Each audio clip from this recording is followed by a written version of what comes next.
Priscilla Ann Presley is an American actress and businesswoman.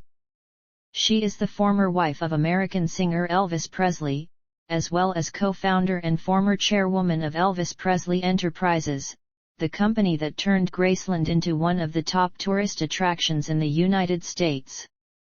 In her acting career, Presley co-starred with Leslie Nielsen in the 3 Naked Gun films and played the role of Jenna Wade on the long-running television series Dallas. Early life. Priscilla Ann Wagner was born at Brooklyn Naval Hospital in Brooklyn on May 24, 1945. Her maternal grandfather, Albert Henry Iverson, was born in Egersund, Norway.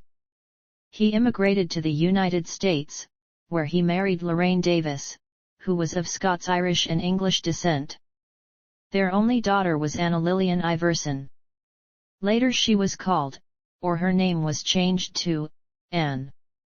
She gave birth to Priscilla when she was 19 years old. Priscilla's biological father was U.S. Navy pilot James Frederick Wagner, son of Catherine and Harold Wagner of Cherry Tree Township, Pennsylvania. At age 23 he married Priscilla's mother, Anne, on August 10, 1944, they had been dating for more than 3 years. Wagner died in a plane crash returning home on leave when Priscilla was 6 months old. In 1948, Anne married a United States Air Force officer named Paul Bewley, from Quebec, Canada. The couple raised Priscilla along with half-siblings Donald, Michelle, Jeffrey, and twins Thomas and Timothy Bewley. Priscilla took the Bewley surname on April 17, 1950. Over the next few years, the growing family repeatedly relocated as her stepfather's Air Force career moved them from Connecticut to New Mexico to Maine. Priscilla describes herself during this period as a shy, pretty, little girl, unhappily accustomed to moving from base to base every 2 or 3 years. Priscilla later recalled how uneasy she felt having to move so often, never knowing if she could ever make friends for life, or if she would fit in with the people she would meet at the next place. In 1956, the Bewleys settled in Del Valle, Texas, but soon her stepfather was transferred to Wiesbaden, West Germany. Priscilla was crushed by this news, as just after junior high, her fear of having to leave friends behind and make new ones was once again justified. Life in West Germany. When the Bewleys arrived in West Germany, they stayed at the Helene Hotel, but, after 3 months, living there became too expensive, and they looked for a place to rent. The family settled into a large apartment in a vintage building constructed long before World War I. Soon after moving in, the Bewleys realized it was a brothel, but, given the scarcity of housing, they had little choice but to remain. Life with Elvis Presley. Germany. On September 13, 1959, during Elvis Presley's army career, he met Priscilla at a party at his rented home in Bad Nauheim, Germany. Though only 14 years old, she made a huge impression on him. Elvis allegedly regressed to acting like an awkward, embarrassed boy-next-door figure in front of her. By the end of the evening, however, he managed to compose himself. Priscilla's parents were upset by her late return home the night of that first meeting and insisted that she never see Elvis again, but his eagerness for another rendezvous and his promise never to bring her home late again led them to relent. Thereafter, he and Priscilla were frequently together until his departure from West Germany in March 1960. After Elvis left, Priscilla was inundated with requests for interviews from media outlets around the world. She received fan mail from Elvis fans, some positive and some negative, as well as mail from Lonesome G.I.S. With gossip magazine rumors swirling about his relationship with Nancy Sinatra, Priscilla became convinced that her romance with Elvis was over and she would never see him again. Moved to Graceland. After Elvis's return to the U.S., she managed to stay in touch with him by phone, though they would not see each other again until the summer of 1962, when Priscilla's parents agreed to let her visit for 2 weeks. They allowed her to go on the condition Elvis pay for a first-class round trip and arrange for her to be chaperoned at all times, and that she write home every day. Elvis agreed to all these demands, and Priscilla flew to Los Angeles. Elvis told her they were going to Las Vegas, and to throw her parents off the scent, he had Priscilla write a postcard for every day they would be away to be mailed from Los Angeles by a member of his staff. It was during this visit, while on a trip to Las Vegas, that Priscilla first took amphetamines and sleeping pills to keep up with Elvis' lifestyle. After another visit at Christmas, Priscilla's parents finally let her move to Memphis for good in March 1963. Part of the agreement was that she would attend an all-girls Catholic school, the Immaculate Conception High School in Memphis, Tennessee, and live with Elvis' father and his stepmother in a separate house a few streets away from the Graceland mansion at 3650 Hermitage Drive until she graduated from high school in June 1963. Part of the agreement was that they would eventually marry. However, according to her 1985 autobiography, Elvis and Me, she spent entire nights with Grandma at Graceland and gradually moved her belongings there. It is believed she had her permanent residence at Graceland as early as May 1963. Her parents eventually agreed to her living there if Elvis promised to marry her. Priscilla later said, "The move was natural. I was there all the time anyway." Priscilla was keen to go to Hollywood with Elvis, but he kept telling her he was too busy and had her stay in Memphis. During the filming of Viva Las Vegas, Elvis began an affair with his co-star Anne Margaret. When Priscilla read of these reports in the press, she confronted Elvis. He told her they were simply rumors to promote the film and that she should not believe everything she read in the press.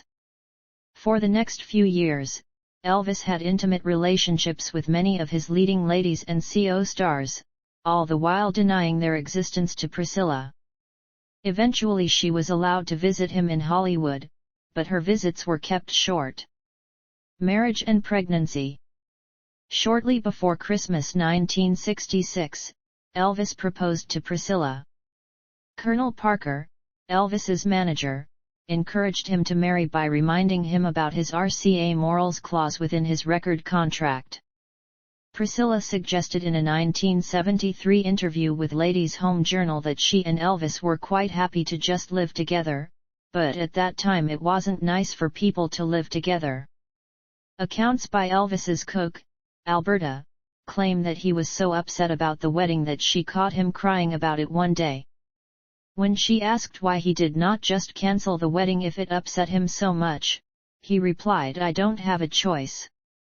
Marty Lacker, a close friend to Elvis, has also spoken about Elvis's reluctance to marry, while others such as Joe Esposito have asserted that Elvis was excited to marry Priscilla. In her book, Elvis and Me, Priscilla describes Presley as a very passionate man who was not overtly sexual towards her. According to her account, the singer told her that they had to wait until they were married before having intercourse. He said, "I'm not saying we can't do other things. It's just the actual encounter. I want to save it." Priscilla says in her autobiography that she was a virgin and she and Elvis did not have sex until their wedding night. However, this claim is questioned by biographer Suzanne Finstad. The couple married on May 1, 1967, at the Aladdin Hotel in Las Vegas. The wedding, arranged by Parker to maximize publicity, featured very few guests and was over in only 8 minutes. It was followed by a quick press conference and a $10,000 breakfast reception, attended by friends, family, and business associates from MGM, RCA, and the William Morris Agency. The wedding caused rifts between Elvis and several of his closest friends who were not invited to the actual wedding ceremony. Red West, especially, was furious about the situation. He and his wife had been personally invited by Elvis to Las Vegas for the wedding, had dressed for the occasion, and at the last minute were told that they would not be present. For Red, who had been with Elvis since the beginning of his rise to fame and had given Elvis the role of best man at his own wedding, This was enough of an insult that he decided to quit his job working for Elvis. Many other friends of Elvis were also disappointed and held resentment towards him for many years to follow, although they mainly blamed Parker for their exclusion rather than Elvis himself. Following the reception, Elvis and Priscilla boarded a private jet and enjoyed a short honeymoon in Palm Springs. On May 4, they flew back to Memphis and retreated to their private ranch, just over the Mississippi state line, for a 3-week break. Many of Elvis' inner circle joined them, although for the most part the couple were left alone and were able to enjoy each other's company without the intrusion of the Memphis Mafia.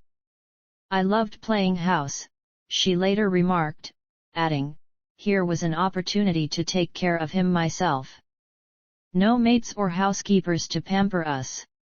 In an attempt to heal rifts, Elvis and Priscilla held another reception at Graceland on May 29 for the friends and family who were unable to attend the original ceremonies. Soon after, Priscilla found out that she was pregnant. She was upset at such an early pregnancy, certain that it would destroy the closeness she had finally found with Elvis. She had asked him earlier if she could take birth control pills, but Elvis had insisted they were not perfected yet. She considered abortion, and even discussed it with Elvis at one point, but both decided they could not live with themselves if they had gone through with it.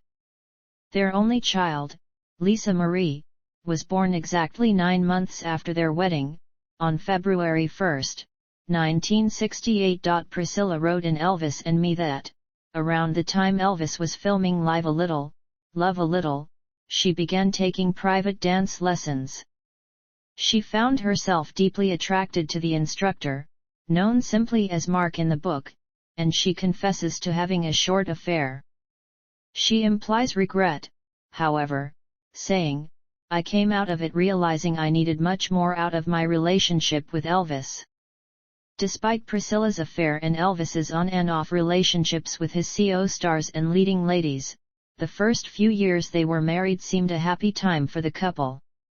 However, when Elvis's career took off again after his 1968 television special, he was constantly touring and playing in Las Vegas. Elvis had also been seeing other women on and off, often leaving Priscilla at home with Lisa Marie. Because Elvis was away so often, the marriage soured. Separation and divorce. Elvis was a keen karate student and persuaded Priscilla to take it up. Priscilla thought it was a good idea, as it would pass the time she spent alone if she had a hobby on which to concentrate, and she was also keen to share in Elvis' interests. Following disruptions from Elvis, Priscilla began taking lessons from Mike Stone, a karate instructor she had met in 1972 backstage at one of Elvis' concerts. She soon began an affair with him. Priscilla states in her book, "My relationship with Mike had now developed into an affair. I still loved Elvis greatly, but over the next few months I knew I would have to make a crucial decision regarding my destiny." She later states, "Elvis must have perceived my new restlessness." A couple of months later, she said that Elvis had requested to see her in his hotel suite. It was then that she writes in her book that Elvis forcefully made love to me. This is how a real man makes love to his woman. She later stated in an interview that she regretted her choice of words in describing the incident, and said it had been an overstatement. She went on to say following the incident, "What really hurt was that he was not sensitive to me as a woman and his attempt at reconciliation had come too late," suggesting that his actions were a deliberate attempt at reconciliation or compensation for his lack of sexual interest in Priscilla, which had been a source of hurt and discontent for her for years. Priscilla states in her book, "He had mentioned to me before we were married that he had never been able to make love to a woman who had a child," and she later expressed the personal repercussions of their sexual dysfunction, saying, "I am beginning to doubt my own sexuality as a woman. My physical and emotional needs were unfulfilled." After this incident, Priscilla summarized, "This was not the gentle, understanding man I grew to love." Elvis and Priscilla separated on February 23, 1972, and filed for legal separation on July 26. To avoid Priscilla having to make her home address available on the public records and therefore risking the security of both her and Lisa Marie, Elvis filed for divorce on his 38th birthday, January 8, 1973. Later that month, Elvis reportedly became paranoid about Mike Stone and said, "There's too much pain in me. Stone die." His outbursts continued with such intensity that a physician was unable to calm him, even with large doses of medication. After another 2 days of raging, Elvis' friend and bodyguard, Red West, made inquiries to arrange a contract killing of Stone, but was relieved when Elvis said, "Ah hell, let's just leave it for now. Maybe it's a bit heavy." The divorce was finalized on October 9, 1973. The couple agreed to share custody of their daughter and Priscilla was awarded an outright cash payment of $725,000 as well as spousal support, child support, 5% of Elvis' new publishing companies and half the income from the sale of their Beverly Hills home. Originally the couple had agreed upon a much smaller settlement, a $100,000 lump payment, $1,000 a month spousal support, and $500 a month child support. Priscilla was keen to make it on her own and prove that her marriage to Elvis was not about money. Soon afterwards, however, her new lawyers persuaded her to increase her demands, pointing out that a star of Elvis' stature could easily afford more for his former wife and child. Priscilla and Elvis remained close, leaving the courthouse on the day of their divorce hand in hand. Business. In 1973, after her split from Elvis, Presley set up a clothing boutique in Los Angeles called Biss & Beau with her friend and stylist Olivia Biss. Elvis was supportive of Priscilla's venture, and even contacted several friends in public relations to help with promotion for the launch. In a 1973 interview to promote the opening of the store, Priscilla said, "After the separation, I had to make up my mind about what I wanted to do, and since I had worked with Olivia for such a long time on my own clothes, I decided to try it professionally. We both do the designing for the shop, and have people who sew for us." The shop was a successful venture, with celebrity clients including Julie Christie, Suzanne Pleshette, Cher, Liza Minnelli, Lana Turner, Barbra Streisand, and Natalie Wood shopping there regularly. The shop closed in 1976. After Elvis's death in 1977, his father Vernon was one of the executors of his estate, which was held in trust for his daughter Lisa Marie. Vernon named Priscilla to be his successor upon his death. She assumed the role following Vernon's 1979 death. Graceland itself cost $500,000 a year in upkeep, and expenses had dwindled Lisa Marie's inheritance to only $1 million. Taxes due on the property and other expenses due came to over $500,000. Faced with having to sell Graceland, Priscilla examined other public homes and museums. She hired a CEO, Jack Sodden, to turn Graceland into a tourist attraction. Graceland was opened to the public on June 7, 1982. Presley's gamble paid off. Only 4 weeks after opening Graceland's doors, the estate made back all the money it had invested. Priscilla became the chairwoman and president of Elvis Presley Enterprises, stating that she would remain in the position until Lisa Marie reached 21 years of age. Under Presley's guidance, the enterprise's fortune soared and eventually the trust grew to be worth over $100 million. In 1988, Presley launched her own fragrance, Moments, and followed this up with a range of best-selling perfumes in the 1990s. Experiences in 1993, Indian Summer in 1996, and Roses and More in 1998. She has also successfully sold her line of products live on the Home Shopping Network and was coached by veteran HSN host Bob Sir Costa. In 2006, Presley flew to Sydney, Australia for the debut of her worldwide line of bed linens, called the Priscilla Presley Collection. She partnered with Australian designer Bruno Schiavi for the line. She has helped produce a couple of films, including Breakfast with Einstein and Finding Graceland. In September 2000, Presley was elected to the board of directors at Metro-Goldwyn-Mayer. Always supportive, in 2015 Priscilla became the executive producer of a 14-track album titled If I Can Dream, Elvis Presley with the Royal Philharmonic Orchestra. She states if Elvis were here, he would be evolving and taking risks, seemingly like everybody else today. Also in that year the U.S. Postmaster General, Megan Brennan, and Priscilla Presley dedicated an Elvis Forever stamp which featured a 1955 black and white shot by photographer William Spear. It was her second dedication of a USPS stamp. The first Elvis stamp, issued in 1993, was the most popular edition of stamps in the Postal Service history. Elvis became the first musical artist to be featured in two different collections of stamps. On August 16, 2019, it was announced that she, in conjunction with John Eddy, as well as Sony Pictures, would create and produce Agent King, a Netflix adult animated fictional series focusing on her former husband's nightly incursions as a spy for the U.S. government while he remained a musician during the day. The series' first teaser was published on the official Elvis Instagram account on June 15, 2022. The image showed an illustrated Elvis donning a black trench coat. Acting career. Hal B. Wallace, a Hollywood producer who had financed many of Elvis' earlier films, had shown an interest in signing Priscilla to a contract. Elvis, however, had no intentions of allowing his wife to have a career of any kind.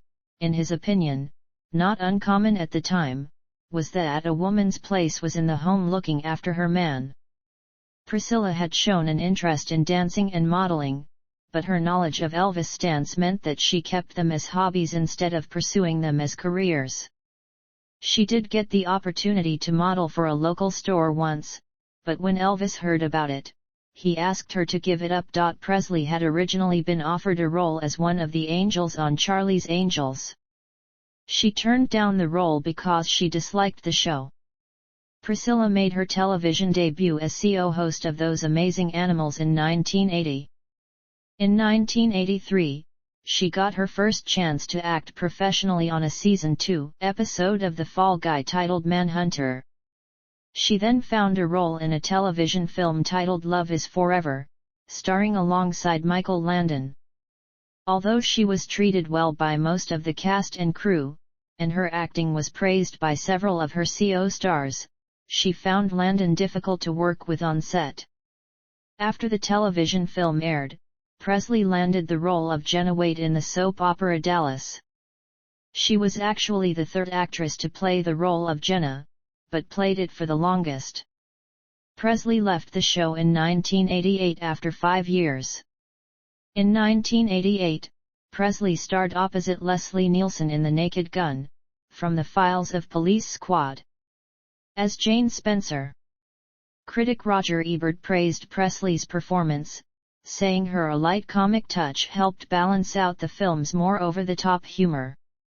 She would go on to act in the next 2 movies in the series, The Naked Gun 2 1/2, The Smell of Fear, and Naked Gun 33 1/3, The Final Insult.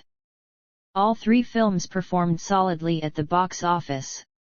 In between, she appeared in The Adventures of Ford Fairlane with Andrew Dice Clay. During the mid to late 1990s she made guest appearances on the hit television shows Melrose Place, Touched by an Angel, and Spin City. Presley made her pantomime debut in Snow White and the Seven Dwarfs at the New Wimbledon Theatre, Wimbledon, London, during Christmas of 2012, starring opposite Warwick Davis. She reprised her role of the Wicked Queen at the Manchester Opera House in 2014. Charity work and activism. Since 2003, Presley has been the ambassador of the Dream Foundation, a Santa Barbara-based wish-granting organization for terminally ill adults and their families. Presley helped inaugurate the Narconon Stonehawk Rehabilitation Center in Albion, Michigan. Narconon is based on principles developed by science fiction writer L. Ron Hubbard, the founder of Scientology, and is capable of eliminating the very cravings that drive addicts in recovery back to drugs, Presley said in a statement. Reports in the media in October 2017 that Presley had left the church were immediately denied by her. It was later further reported she distanced herself from the church, at the same time as Lisa, but did not leave the religion. In 2013, Presley spoke out against the Tennessee AG gag bill in a letter to Tennessee Governor Bill Haslam. Presley cited her and Elvis' love of horses and expressed her concern that the bill would hinder animal cruelty investigations and reduce protections for horses and other farm animals. Personal life. Priscilla has had a number of romantic relationships since her divorce from Elvis. Immediately afterwards, she lived with karate instructor Mike Stone, but the relationship dissolved by 1975. She then dated photographer Terry O'Neill, lawyer Robert Kardashian, hairdresser Ellie Azurzer and financier Kirk Kerkorian. Beginning in 1978, Presley had a 6-year intermittent live-in relationship with model Michael Edwards, until he began developing feelings for the teenage Lisa Marie. Lisa Marie was aged 10 to 16 during his relationship with her mother. Edwards recounts the tale of their relationship in his book Priscilla, Elvis, and Me, which discloses her liaisons with Julio Iglesias and Richard Gere in the early 1980s. Presley's longest relationship has been with Brazilian screenwriter-turned-computer programmer Marco Antonio Garcia, with whom she lived for 22 years. The two were introduced by a mutual friend in 1984 after he wrote a script that she read, hoping to produce. Their son, Navarone Garibaldi, was born on March 1, 1987. In 2006, they ended their relationship. At the beginning of their romance, Presley ensured Garibaldi sign a promissory agreement that if they should break up, he would not write a book about her. Between 2006 and 2009, Presley dated British TV executive Nigel Lythgoe. In the early 2010s she was linked to restaurateur Richie Palmer, ex-husband of Raquel Welch, as well as Australian entertainer Barry Crocker and disc jockey Toby Anstis. In 2017 it was suspected by various news outlets that Presley was in a relationship with a longtime friend, Welsh singer Tom Jones, who had become a widower the year before. In 2021, Jones commented on these rumors, stating that they have known each other since the 1960s and that they merely have a close friendship. Honors. Presley was conferred the degree of Doctor of Humanities by Rhodes College in 1998. She was named godmother of the largest steamboat ever built, American Queen, christened April 27, 2012 at its home port in Memphis. The AutoZone Liberty Bowl chose her as its 2018 Distinguished Citizen Award winner. On July 22, 2022, Theater Memphis honored her contributions to Memphis art and tourism with a gala, honoring Priscilla Presley, the artist, the woman, featuring more than a dozen speakers in a live musical tribute.